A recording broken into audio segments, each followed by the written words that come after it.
Bienvenidos a nuestro canal 4T por México. Recuerda, juntos haremos historia. Comencemos.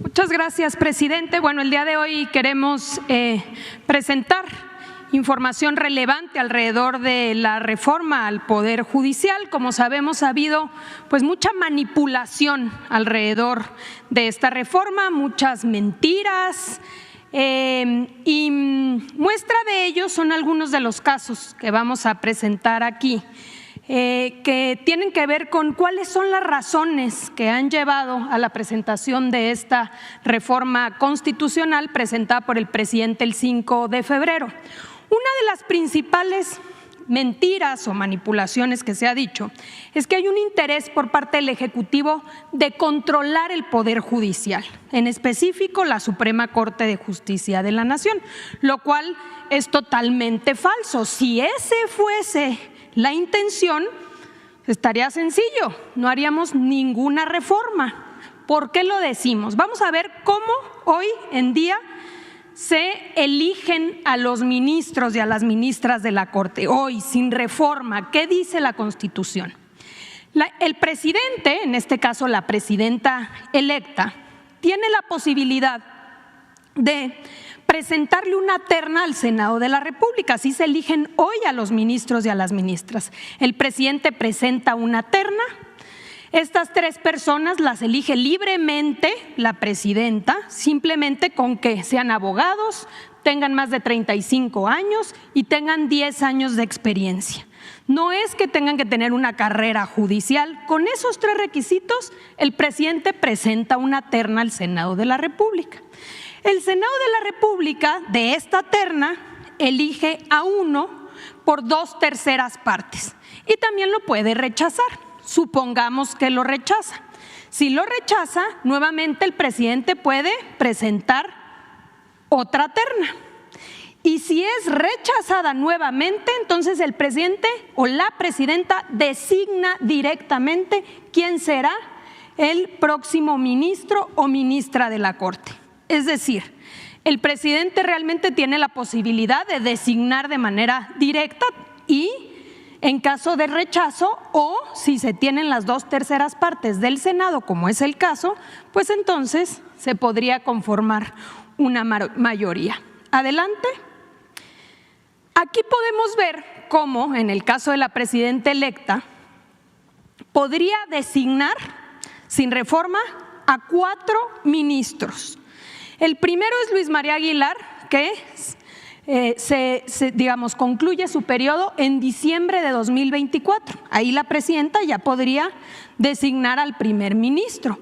Con eso ya tendría 4 ministros. Si suponemos que hoy 3 están, con una visión más progresista, sumando este 4.º ministro, ya se tendría por lo menos la posibilidad de evitar cualquier declaración de inconstitucionalidad de cualquier ley.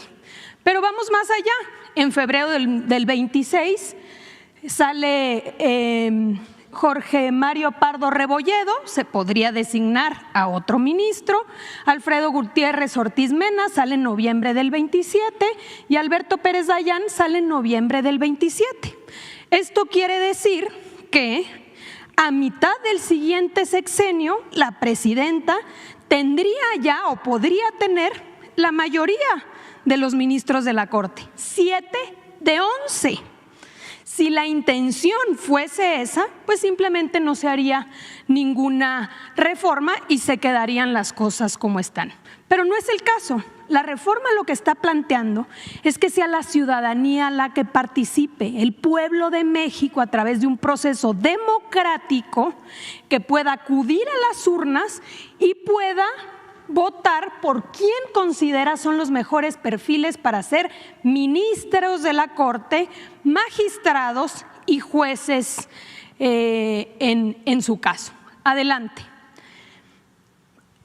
Por el otro lado, sabemos muy bien que la problemática no se concentra solamente en la Suprema Corte. La problemática y los vicios que hemos constatado en el Poder Judicial permean todo el sistema. Está en el caso de los jueces, de los magistrados y también en el caso de los ministros. Y hay varios casos que vamos a presentar el día de hoy. Aquí ponemos 3. En el caso de injerencia en asuntos electorales, no podemos perder de vista, por ejemplo, cómo en diciembre de 2023 la ministra Piña convoca a una cena privada, estamos hablando meses antes de la elección presidencial, convoca a una cena privada en casa de un ministro, de González Alcántara, al dirigente del PRI, Alejandro Moreno, al coordinador de campaña de la entonces candidata presidencial Xóchitl Gálvez, a Santiago Krill, quien conocemos hoy no acudió, pero fue invitado, y a los magistrados electorales de la Sala Superior. Aquí recordar que la Corte no tiene posibilidades de involucrarse en temas electorales, le corresponde exclusivamente al Tribunal Electoral. Bueno, pues tenemos este antecedente que da cuenta de la injerencia en asuntos electorales. Otro caso relevante, recordemos que en julio del 24 un juez de distrito le ordena al Tribunal Electoral que designe a 2 magistrados para poder integrar el Tribunal Electoral. Totalmente indebido, nuevamente. Los jueces no tienen competencia en materia electoral, pero aún así este juez decide ordenarle al tribunal. ¿Qué sucede? Que el tribunal, por supuesto, rechaza por completo esta decisión y le dice: juez, tú no tienes ninguna competencia. Vale la pena señalar que esta decisión se da unos días antes de calificar la elección presidencial. Y finalmente, un tercer caso, muy reciente, apenas en agosto de este año, donde la ministra Piña admite un recurso presentado por el dirigente del PAN, Marco Cortés, para que la Corte pueda interpretar y definir los criterios de la asignación de plurinominales. Recordamos que hubo todo un ambiente respecto a la supuesta sobrerepresentación, nuevamente que le toca al Tribunal Electoral determinar. Aquí la ministra Piña decide darle entrada a que sea la Corte la que determine estos criterios. El ministro ponente dijo: no somos competentes, no puedo decidirlo. Adelante. Tenemos también constancia de los vicios que ha existido en los supuestos procedimientos de selección de jueces, los exámenes, que mucho se ha dicho ahora de los mejores perfiles llegan a ser jueces. No podemos desconocer en 2019, como muchos otros casos, los escándalos en venta de exámenes que han habido alrededor de estos casos. Aquí podemos constatar cómo incluso fueron destituidos los que estuvieron a cargo de la escuela judicial por haber vendido estos exámenes en 186,000 pesos. Pero también se puede acreditar cómo en estos concursos de oposición las impugnaciones son elevadísimas de aquellos que no quedan en los exámenes. ¿Por qué? Porque consideran que hay un alto nivel de influyentismo y de inequidad. Es decir, que en estos exámenes muchas veces quedan los cercanos a los ministros o los cercanos a los magistrados. Adelante. Adelante. También podemos ver el enorme entramado de familiares que participan en el Poder Judicial, el nepotismo. Aquí, en diciembre de 2022, el propio Consejo de la Judicatura, son datos del Consejo de la Judicatura, revela lo siguiente: la mitad del personal, el 49%, que equivale más o menos a 24,546 personas, tiene al menos un familiar en el Poder Judicial. El 85,4% de los magistrados y el 67% de los jueces tienen familiares en el Poder Judicial. Los magistrados tienen en promedio 4,7 familiares trabajando en el Poder Judicial. el 23.7% del personal del Poder Judicial tiene más de 4 familiares trabajando en la institución. La persona que acumula más familiares en el Poder Judicial tiene 26 parientes trabajando en la misma institución, incluyendo un magistrado, 13 secretarios, 2 actuarios y 10 oficiales. Esta información se obtiene del registro voluntario que realizan los trabajadores. Es decir, tú tienes que señalar, bajo protesta de decir verdad, quiénes son tus familiares. Pero hay que considerar, y como se sabe, muchas veces se declara aquellos que tienen tus mismos apellidos, pero no necesariamente aquellos parientes políticos. Es decir, a esto habría que sumar cuñados, nueros, nueras, suegros, yernos y muchos otros familiares que también forman parte de esta problemática. Adelante. Por el otro lado tenemos un problema adicional. El Consejo de la Judicatura, que debería ser este órgano que se encargue de vigilar el comportamiento de los jueces, de los magistrados, y en todo caso sancionar cuando ubique casos de corrupción, de nepotismo, de cualquier otra violación, pues debería actuar. Pero aquí tenemos los datos de cómo esto no ha sucedido. De 2004 a 2023 se presentaron o se han presentado 38,000 quejas contra funcionarios del Poder Judicial.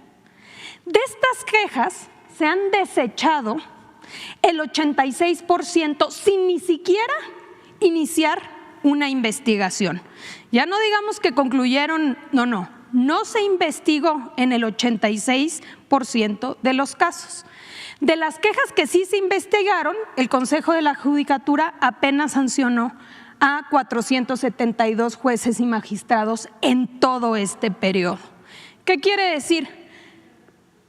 Apercibimientos y amonestaciones, 0.7% del total de quejas.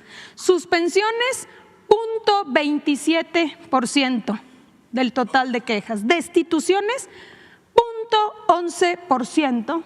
Inhabilitaciones, 0.06% del total de quejas y sanciones económicas, 0.04%. Es un órgano que no es eficiente para vigilar el comportamiento de los jueces. Y vamos mucho más allá. En el caso del Ejecutivo, de las dependencias, Gobernación y muchas dependencias del Ejecutivo, se han presentado en los últimos meses, de enero de 2023 a la fecha, 72 denuncias contra jueces y magistrados, que aquí muchas veces se presentan en cero impunidad. Bueno, de estos 72 casos que se han presentado ante el Consejo de la Judicatura, ninguno a la fecha ha sido resuelto y ninguno a la fecha ha sido sancionado. Adelante. Y finalmente, para darle la palabra a la secretaria Rosy Cela, el tema de remuneraciones. La Constitución, en el artículo 127, fracción segunda, establece con claridad, y a la letra lo leemos: ningún servidor público podrá recibir remuneraciones por el desempeño de su función, empleo, cargo o comisión mayor a la establecida por el presidente de la República en el presupuesto correspondiente. Así de literal lo establece la Constitución. ¿Qué ha venido sucediendo? Que los criterios de la Corte han sido de resistencia a cumplir con este precepto constitucional, diciendo: a nosotros no nos aplica. ¿Por qué? Primero dicen, porque los ministros designados antes de 2009, que fue la reforma, ya tenían un derecho adquirido. Entonces, como viene la reforma, pues los ministros que estaban antes, esos no les puedes reducir el sueldo. Pero después dicen, pero es que tampoco a los ministros que entraron después de 2009, porque sería discriminatorio, no puede haber diferencias salariales. Entonces, a los anteriores no, pero a los nuevos tampoco. Y luego un argumento más, dicen, es que es demasiado ambiguo. ¿Qué se entiende por remuneración del presidente? ¿Qué integra la remuneración del presidente? Está muy claro que integra la remuneración del presidente. Aquí lo podemos ver en el caso del salario y las prestaciones del presidente, que ascienden con ambas a 161,538 pesos, y en el caso de los ministros a 460,783 pesos, sin contar muchos otros conceptos que se han venido sumando, como alimentos, camionetas, gasolina, telefonía, entre muchos otros privilegios que, como hemos dicho, suman más de 700,000 pesos mensuales, violando así flagrantemente la Constitución, cuando se supone debería ser este órgano que vigilara el cumplimiento de la Constitución. Ahora vamos a escuchar a la secretaria Rosa Isela todos los casos que dan cuenta del por qué la necesidad de esta reforma.